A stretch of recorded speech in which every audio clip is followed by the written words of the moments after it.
My name is Greta Thunberg. I am 16 years old. I come from Sweden, and I want you to panic. I want you to act as if the house was on fire.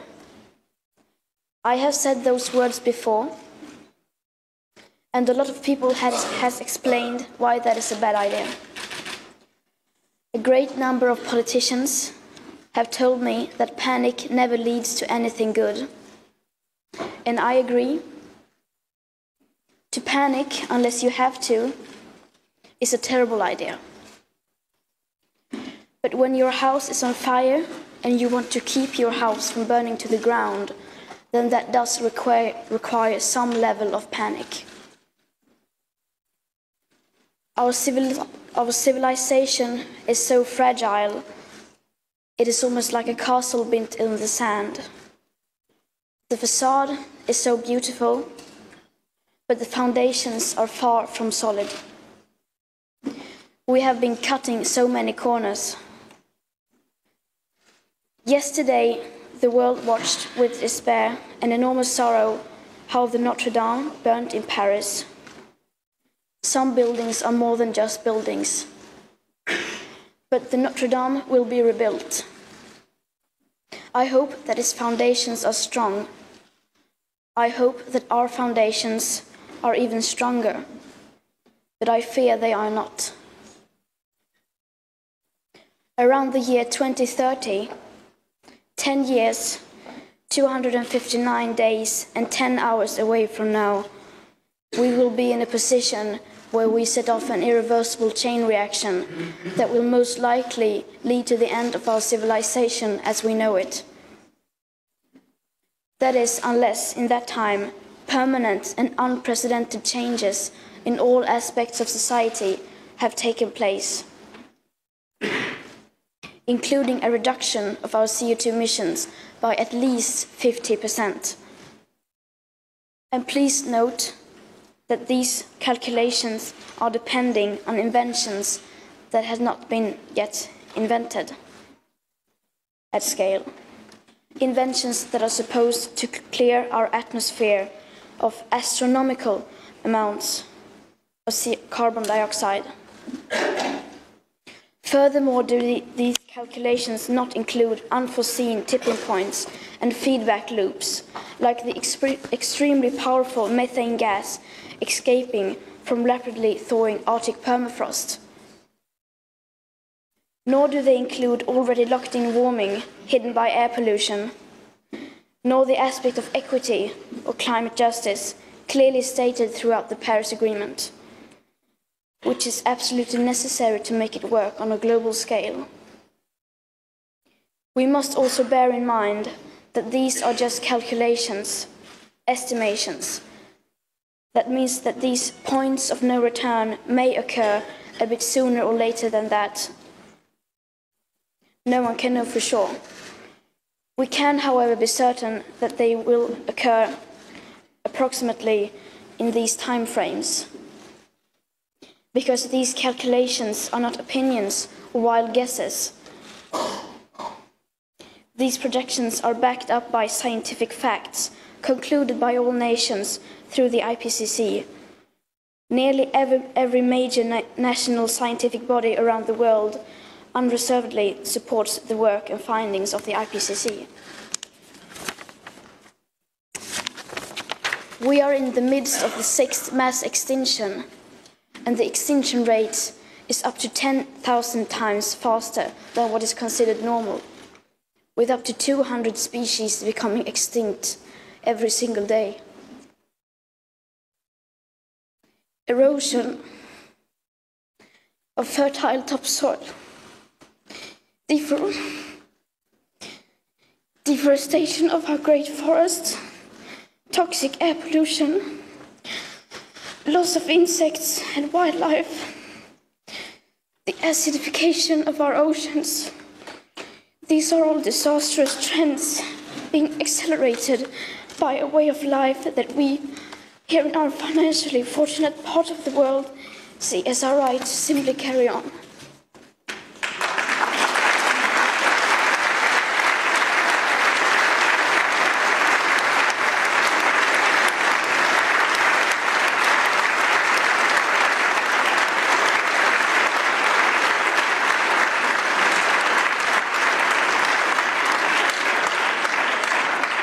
But hardly anyone knows about these catastrophes or understand how they are just the first few symptoms of climate ecological breakdown.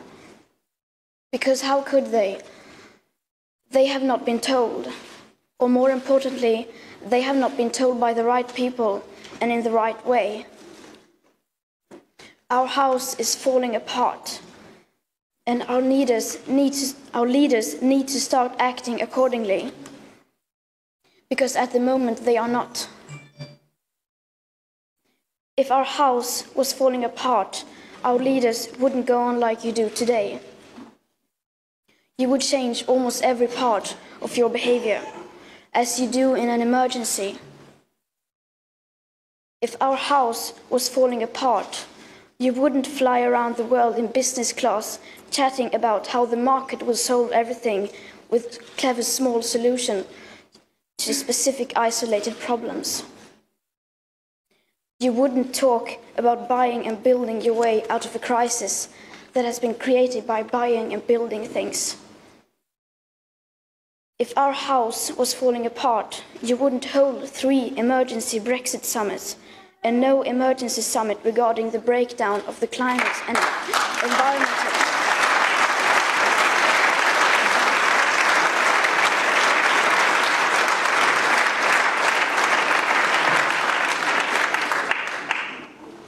You wouldn't be arguing about phasing out coal in 15 or 11 years. If our house was falling apart, you wouldn't be celebrating that one single nation like Ireland may soon divest from fossil fuels. You wouldn't celebrate that Norway has decided to stop drilling for oil outside the scenic resort of Lofoten Islands, but will continue to drill for oil everywhere else for decades. It's 30 years too late for that kinds of celebrations. If our house was falling apart, the media wouldn't be writing about anything else. The ongoing climate and ecological crisis would make up all the headlines. If our house was falling apart, you wouldn't say that you have the situation under control and place the future living conditions for all species in the hands of inventions that are yet to be invented. And you would not spend all your time as a politician arguing about taxes or Brexit. If the walls of our house truly came tumbling down, surely you would set your differences aside and start cooperating.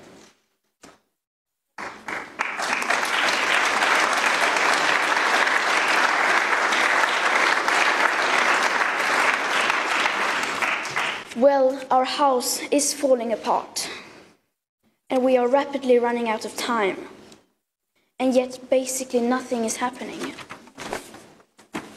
Everyone and everything needs to change, so why waste precious time arguing about what and who needs to change first? Everyone and everything has to change, but the bigger your platform, the bigger your responsibility. The bigger your carbon footprint, the bigger your moral duty. When I tell politicians to act now, the most common answer is that they can't do anything drastic because that will be too unpopular among the voters. And they are right, of course, since most people are not even aware of why those changes are required. That is why I keep telling you to unite behind the science.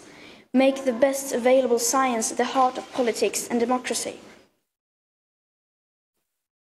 The EU elections are coming up soon, and many of us who will be affected the most by this crisis, people like me, are not allowed to vote.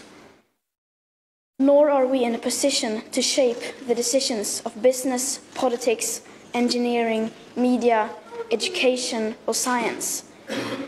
Because the time it takes for us to educate ourselves to do that simply does no longer exist. And that is why millions of children are taking it to the streets, school striking for the climate to create attention for the climate crisis. You need to listen to us, we who cannot vote. You need to vote for us. for your children and grandchildren. What we are doing now can soon no longer be undone. In this election, you vote for the future living conditions for humankind. And though the politics needed do not exist today, some alternatives are certainly less worse than others. And I have read that some parties do not even want me standing here today because they so desperately do not want to talk about climate breakdown.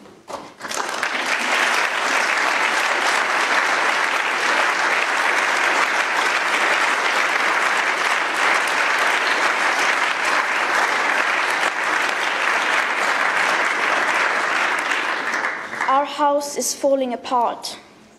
The future, as well as what we have achieved in the past, is literally in your hands now. But it's still not too late to act. It will take a far-reaching vision. It will take courage. It will take a fierce determination to act now, to lay the foundations where we may not know all the details about how to shape the ceiling. In other words, it will take cathedral thinking. I ask you to please wake up and make the changes required possible. To do your best is no longer good enough. We must all do the seemingly possible. And it's okay if you refuse to listen to me. I am, after all, just a 16-year-old schoolgirl from Sweden.